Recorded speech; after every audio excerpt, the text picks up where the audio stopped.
नमस्कार दर्शकों, मेरा नाम है शाहरान शान्या और मैं आप सभी का प्राइम इंडिया न्यूज में स्वागत करता हूं। तो दर्शकों, आज मैं आप सभी को नोएडा के सफर पे ले चलूंगा। नोएडा की खूबसूरत तस्वीरों के साथ नोएडा के गांवों के बारे में भी बताऊंगा। तो चलिए सफर पे निकलते हैं। Noida new Okhla industrial development authority के लिए छोटा एक शहर है जो भारतीय राज्य उत्तर प्रदेश के गौतम बुद्ध नगर जिले में स्थित है। नोएडा दिल्ली का एक उपग्रह शहर है जो भारत के राष्ट्रीय राजधानी क्षेत्र एनसीआर का एक हिस्सा है। भारत की जनगणना की अंतिम रिपोर्ट के अनुसार 2011 में नोएडा की जनसंख्या 6,42,381 थी। शहर का प्रबंध न्यू ओखला औद्योगिक विकास प्राधिकरण नोएडा द्वारा किया जाता है। जिले का प्रशासनिक मुख्यालय नजदीकी शहर ग्रेटर नोएडा में है। यह शहर नोएडा विधानसभा निर्वाचन क्षेत्र और गौतम बुद्ध नगर लोकसभा निर्वाचन क्षेत्र का एक हिस्सा है। महेश शर्मा गौतम बुद्ध नगर के वर्तमान लोकसभा सांसद हैं, जबकि पंकज सिंह नोएडा के वर्तमान विधायक हैं।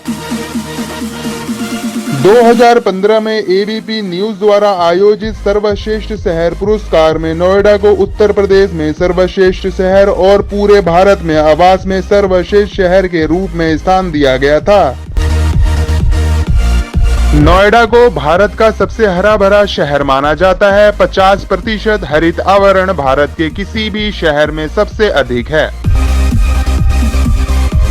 इसे मध्यम श्रेणी के शहरों 3 लाख से 10 लाख की आबादी वाले शहरों में सबसे स्वच्छ शहर और 1 करोड़ से कम आबादी वाले शहरों में चौथा सबसे स्वच्छ शहर का दर्जा दिया गया है। शहर ब्रिज के सांस्कृतिक क्षेत्र में स्थित है। नोएडा 17 अप्रैल 1976 को प्रशासनिक अस्तित्व में आया और 17 अप्रैल को नोएडा दिवस के रूप में मनाया जाता है। यह विवादास्पद आपातकालीन अवधि 1975-1977 के दौरान एक शहरीकरण जोर के हिस्से के रूप में स्थापित किया गया था।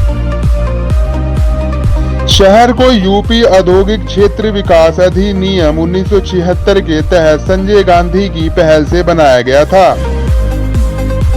लखनऊ से आगे शहर की प्रति व्यक्ति आय उत्तर प्रदेश में सबसे अधिक है। नोएडा को एक विशेष आर्थिक क्षेत्र के रूप में वर्गीकृत किया गया है। नोएडा प्राधिकरण देश के सबसे अमीर नागरिक निकायों में से एक है। नोएडा भारत के उत्तर प्रदेश राज्य के गौतम बुद्ध नगर जिले में स्थित है। नोएडा नई दिल्ली से लगभग 25 किलोमीटर 16 मील दक्षिण पूर्व, जिला मुख्यालय ग्रेटर नोएडा से 20 किलोमीटर 12 मील उत्तर पश्चिम और राज्य की राजधानी लखनऊ से 457 किलोमीटर 284 मील उत्तर पश्चिम में है। यह पश्चिम और दक्षिण पश्चिम में यमुना नदी से उत्तर और उत्तर पश्चिम में दिल्ली शहर से उत्तर पूर्व में दिल्ली और गाजियाबाद के शहर से उत्तर पूर्व पूर्व और दक्षिण पूर्व में हिंडन नदी से घिरा है। नोएडा यमुना के जल ग्रहण क्षेत्र के अंतर्गत आता है। नदी और पुराने नदी तल पर स्थित है। मिट्टी समृद्ध और दोमट है। तो आइए दोस्तों, नोएडा के मौसम के बारे में भी जान लेते हैं। गर्मियों में मार्च से जून तक मौसम गर्म रहता है और तापमान अधिकतम 38 डिग्री सेल्सियस से न्यूनतम 30 डिग्री सेल्सियस तक रहता है। मानसून का मौसम मध्य जून से मध्य सितंबर तक रहता है। हिमालय क्षेत्र से आने वाली ठंडी लहरें नोएडा में सर्दियां सर्द और कठोर बना देती हैं। सर्दियों के चरम पर तापमान 3 डिग्री सेल्सियस से 4 डिग्री सेल्सियस तक गिर जाता है। नोएडा में कोहरे और धुएं की भी समस्या है। जनवरी में घने कोहरे के वजह से शहर ढक जाता है, जिससे सड़कों पर दृश्यता कम हो जाती है। 2011 की जनगणना के अंतिम आंकड़ों के अनुसार नोएडा की जनसंख्या 6,42,381 थी, जिसमें से पुरुष जनसंख्या 3,52,577 थी और महिला जनसंख्या 2,79,804 थी। साक्षरता दर 88.58% थी। पुरुष साक्षरता 92.90% और महिला साक्षरता 83.28% थी। यहाँ लगभग सभी प्रमुख धर्मों के लोग हैं, लेकिन बहुसंख्यक हिंदू धर्म का पालन करते हैं। कई प्रसिद्ध हिंदू मंदिर शहर में स्थित है। कुछ अधिक प्रसिद्ध हैं। सेक्टर 22 में हनुमान मंदिर, सेक्टर 26 में कालीबाड़ी मंदिर, सेक्टर 33 में इस्कॉन मंदिर, सेक्टर 34 में जगन्नाथ मंदिर, साईं बाबा मंदिर, सेक्टर 61 में, सेक्टर 31 में शिव मंदिर, सेक्टर 36 में श्री राम मंदिर और सेक्टर 163 में महियापुर में कुटी मंदिर, एक सिया जामा मस्जिद सेक्टर 50 में और सेक्टर 51 में saint Gregorios India orthodox church, sector 50 में मार थोमा चर्च और सेक्टर 34 में सेंट मेरी कैथोलिक चर्च भी प्रसिद्ध है। स्थानीय लोगों का मानना है कि रावण का जन्म भी नोएडा के बाहरी इलाके बिसरख, नोएडा ग्रेटर नोएडा सीमा के पास नामक गांव में हुआ था। शहर के बुनियादी ढांचे की देखभाल नोएडा प्राधिकरण द्वारा की जाती है, जो उत्तर प्रदेश औद्योगिक क्षेत्र विकास अधिनियम 1976 के तहत स्थापित एक वैध नागरिक प्राधिकरण है। प्राधिकरण के प्रमुख इसके अध्यक्ष संजीव कुमार मित्तल हैं, जो एक IAS अधिकारी हैं। प्राधिकरण के दैनिक मामलों को इसके CEO द्वारा देखा जाता है, जो एक IAS अधिकारी भी है। नोएडा अथॉरिटी उत्तर प्रदेश सरकार के infrastructure and industrial development department के तहत आती है। नोएडा प्राधिकरण के अध्यक्ष आलोक टंडन हैं और CEO रितु महेश्वरी हैं। गौतम बुद्ध नगर जिला मेरठ मंडल का एक हिस्सा है, जिसके प्रमुख मंडल आयुक्त हैं, जो उच्च वरिष्ठता के एक IAS अधिकारी हैं। आयुक्त संभाग में स्थानीय सरकारी संस्थानों, नगर निगमों सहित के प्रमुख हैं, प्रभारी हैं। अपने मंडल में बुनियादी ढांचे के विकास और मंडल में कानून व्यवस्था बनाए रखने के लिए भी जिम्मेदार हैं। इसीलिए जिला अधिकारी मेरठ के संभागीय आयुक्त को रिपोर्ट करते हैं। मेरठ के वर्तमान मंडल आयुक्त सुरेंद्र सिंह IAS हैं। गौतम बुद्ध नगर जिला प्रशासन का नेतृत्व गौतम बुद्ध नगर के जिला अधिकारी DM करते हैं, जो एक IAS अधिकारी हैं। DM केंद्र सरकार के लिए संपत्ति रिकॉर्ड और राजस्व गृह का प्रभारी होता है और शहर में होने वाले राष्ट्रीय चुनावों की देखरेख करता है। जिला मजिस्ट्रेट को एक मुख्य विकास अधिकारी, 3 अतिरिक्त जिला मजिस्ट्रेट, ADM कार्यकारी वित्त और राजस्व और कानून और व्यवस्था और एक सिटी मजिस्ट्रेट द्वारा सहायता प्रदान की जाती है। जिले को नोएडा, सदर, दादरी और जेवर नामक 3 अनुमंडलों में विभाजित किया गया है, जिनमें से प्रत्येक का नेतृत्व एक उप विभागीय मजिस्ट्रेट SDM करता है, जो जिला मजिस्ट्रेट को रिपोर्ट करता है। 30 मार्च 2020 से गौतम बुद्ध नगर नोएडा के वर्तमान DM सुहास ललिन के यतिराज IAS हैं।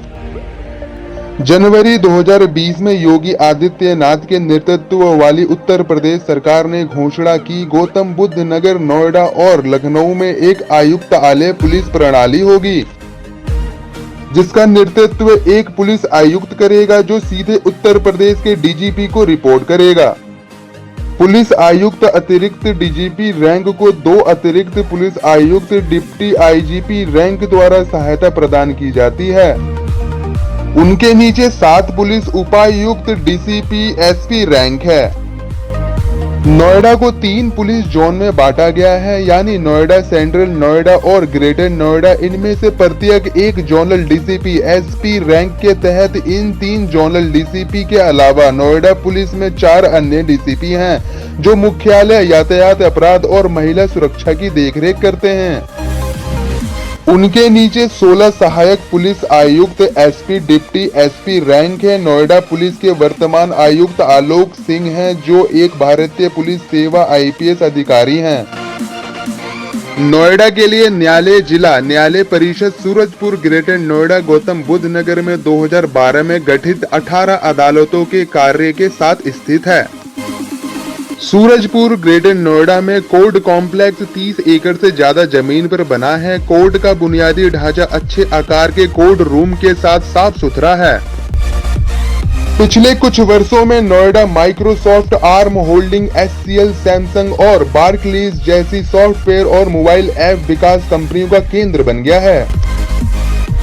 पिछले कुछ वर्षों में Noida Microsoft, arm holding, HCL, Samsung और बार्कलीज जैसी सॉफ्टवेयर और मोबाइल ऐप विकास कंपनियों का केंद्र बन गया है।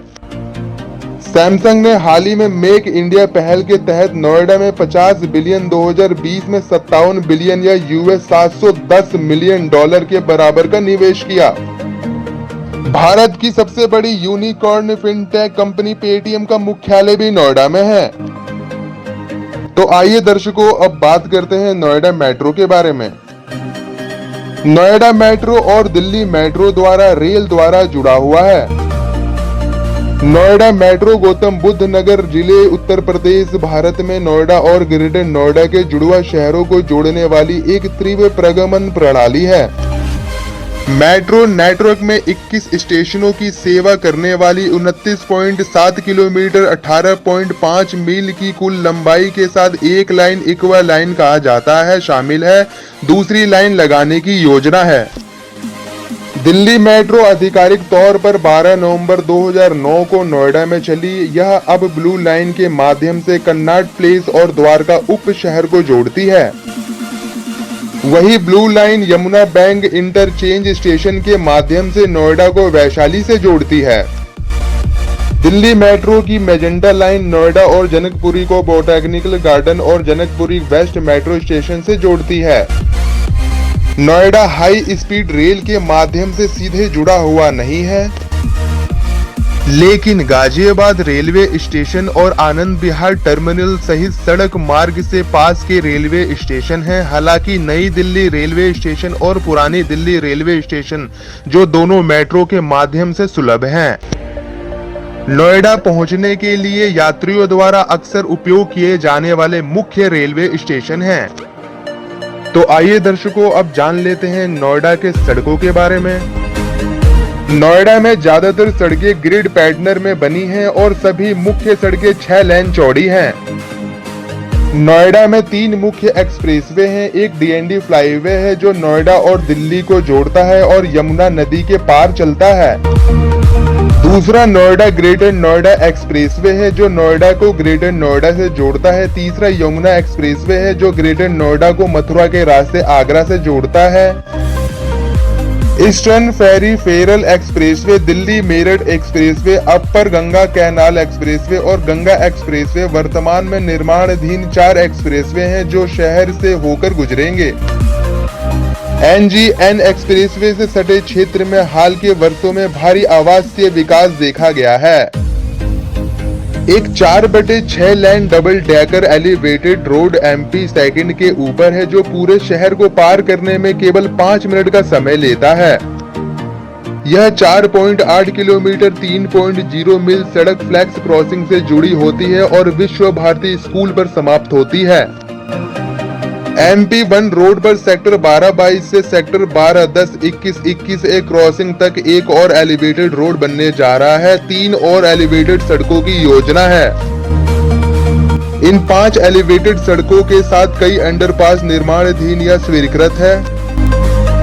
नोएडा भारत में सबसे अधिक एलिवेटेड सड़कों और अंडरपास वाला शहर बन जाएगा। नोएडा ग्रेटर नोएडा एक्सप्रेसवे अच्छे बुनियादी ढांचे के साथ नोएडा में एक आत्मनिर्भर शहरी पॉकेट बनने के लिए तैयार है। इस 24.5 किलोमीटर लंबे 15.2 मील कॉरिडोर के रियल एस्टेट नोएडा एक्सटेंशन के निवेशकों और खरीदारों को अपनी अच्छी बुनियादी सुविधाओं और NCR के अन्य क्षेत्रों से कनेक्टिविटी के साथ आकर्षित किया है। यह क्षेत्र एक प्रमुख विकास गलियारों के रूप में उभरा है। इस कॉरिडोर से सेट सेक्टर 44, 45, 92, 94, 96, 100, 105, 108, 125, 137 और 141 और 168 है। यह सेक्टर नोएडा के दक्षिण और दक्षिण पूर्व की ओर स्थित है। फरीदाबाद और गुड़गांव को सीधे नोएडा से जोड़ने के लिए एक नया फरीदाबाद नोएडा गुड़गांव FNG एक्सप्रेसवे भी निर्माणाधीन है। तो आइए जान लेते हैं दर्शकों, नोएडा से हवाई अड्डा कितने दूरी पे है। जून 2017 में केंद्र सरकार ने जेवर में एक अंतर्राष्ट्रीय हवाई अड्डे के निर्माण को मंजूरी दी थी, जिसे आधिकारिक तौर पर नई दिल्ली में एक के यातायात को काम करने के लिए नोएडा अंतर्राष्ट्रीय ग्रीनफील्ड हवाई अड्डे का नाम दिया गया। जेवर में हवाई अड्डे के लिए भूमि पूजन 25 नवंबर 2021 को किया गया था। नोएडा के सेक्टर 35 में मोरना गांव में एक बस स्टैंड है। नई दिल्ली, देहरादून, गाजियाबाद, टप्पल, खेर, अलीगढ़, हाथरस, बुलंदशहर, मेरठ, मुजफ्फरनगर, हरिद्वार और अन्य जैसे आसपास के शहरों के लिए नियमित बसें हैं। उत्तर प्रदेश परिवहन शहर में स्थानीय बसें चलाता है। हालांकि बस स्टैंड को मोरना से शिफ्ट करने की योजना है। नोएडा UPTU और उससे संबद्ध विभिन्न कॉलेजों का स्थान है। नोएडा कई अन्य संस्थानों का भी घर है, जिसमें शामिल हैं Amethi university Noida, government post graduate college Noida, IMS law college, JP सूचना प्रौद्योगिकी संस्थान, JSS academy of technical education, Noida अंतर्राष्ट्रीय विश्वविद्यालय। नोएडा भारतीय मनोरंजन उद्योग के लिए एक प्रमुख स्थान है। यहाँ कई फिल्मों, टेलीविजन श्रृंखलाओं, समाचार चैनलों और अन्य मीडिया को फिल्माया गया है। एक संगीत कंपनी का मुख्यालय यहाँ होने का एक उदाहरण T सीरीज है। यह शहर तेजी से उन निर्देशकों का पसंदीदा बनता जा रहा है जो शहरी संस्कृति या कॉलेज जीवन की झलक देखना चाहते हैं। फिल्म निर्माता ऋषभ अरोड़ा के अनुसार नोएडा ने पिछले एक दशक में बहुत विकास किया है और घर जैसा महसूस होता है, और यह आउटडोर शूटिंग के लिए एक बेहतरीन जगह है। शहरी कहानियों वाली फिल्में बड़ी हिट होती हैं और नोएडा शहरी थीम वाली फिल्मों के लिए एकदम सही स्वाद देता है। और गाने की सीक्वेंस, शहर में हाईवे, कॉलेज, चौड़ी सड़कें और अच्छी भीड़ है। 2005 में शहर ने नोएडा हाफ मैराथन और शहर के पहले अंतर्राष्ट्रीय प्रदर्शन राष्ट्रीय मंडल खेलों के लिए क्विज बैंडल रिले की मेजबानी की। 2010 के राष्ट्रीय मंडल खेलों के लिए साइकिलिंग प्रतियोगिता नोएडा ग्रेटर नोएडा एक्सप्रेसवे पर आयोजित की गई थी। नोएडा गोल्फ कोर्स शहर के दक्षिणी छोर पर स्थित है। 6,979 गज की लंबाई वाले नोएडा गोल्फ 18 होल पार 72 कोर्स का भारतीय गोल्फ संघ तकनीक समिति द्वारा मूल्यांकन किया गया है। 2011 में ग्रेटर नोएडा ने JP ग्रुप द्वारा निर्मित बोध इंटरनेशनल सर्किट में उद्घाटन फार्मूला 1 इंडिया ग्रेपी की मेजबानी की। यह सर्किट दक्षिण एशिया में अपनी तरह का पहला सर्किट है। सेक्टर 21 में एक अंतर्राष्ट्रीय क्रिकेट स्टेडियम बनाया गया है, जिसे नोएडा क्रिकेट स्टेडियम के रूप में जाना जाता है, जिसमें लगभग 20,000 दर्शकों की क्षमता है। नोएडा स्टेडियम परिसर में साइकिलिंग के लिए प्रति उत्साही, गोल्फ और फुटबॉल परीक्षण सुविधाओं के लिए समृद्ध ट्रैक जैसी सुविधाएं हैं। नोएडा क्रिकेट स्टेडियम परिसर में एक basketball court, sequence court, table tennis court, lawn tennis court, golf course और स्केटिंग रिंग शामिल हैं। सेक्टर 152 में नोएडा एक्सप्रेसवे पर 135 एकड़ भूमि के साथ 50,000 की क्षमता वाला क्रिकेट स्टेडियम सह खेल सुविधा का निर्माण किया जाएगा, जो क्षमता और क्षेत्र में फिरोजा कोटला से भी बड़ा है। दिल्ली से नोएडा की निकटता, जो देश का राजनीतिक केंद्र है, इसे समाचार चैनल के लिए एक आकर्षक गंतव्य बनाता है। Mall of India, the great Indian palace, spice world mall और मल्टीप्लेक्स सहित नए मॉल के साथ हाल के वर्षों में वाणिज्यिक गतिविधियां भी बढ़ी हैं। नोएडा में मूल रूप से लगभग 81 गांव शामिल थे, लेकिन अब यह उत्तर प्रदेश के गौतम बुद्ध नगर जिले के अंतर्गत आता है। तो दर्शकों, ये था नोएडा की पूरी जानकारी जो मैंने आप सभी को बताया। तो कैसा लगा आप लोगों को नोएडा की जानकारी सुन के, ये हमें कमेंट बॉक्स में जरूर बताइएगा। और आप किस शहर से हैं वो भी हमें जरूर बताइएगा, किस शहर का इतिहास जानना चाहते हैं। जब तक के लिए धन्यवाद।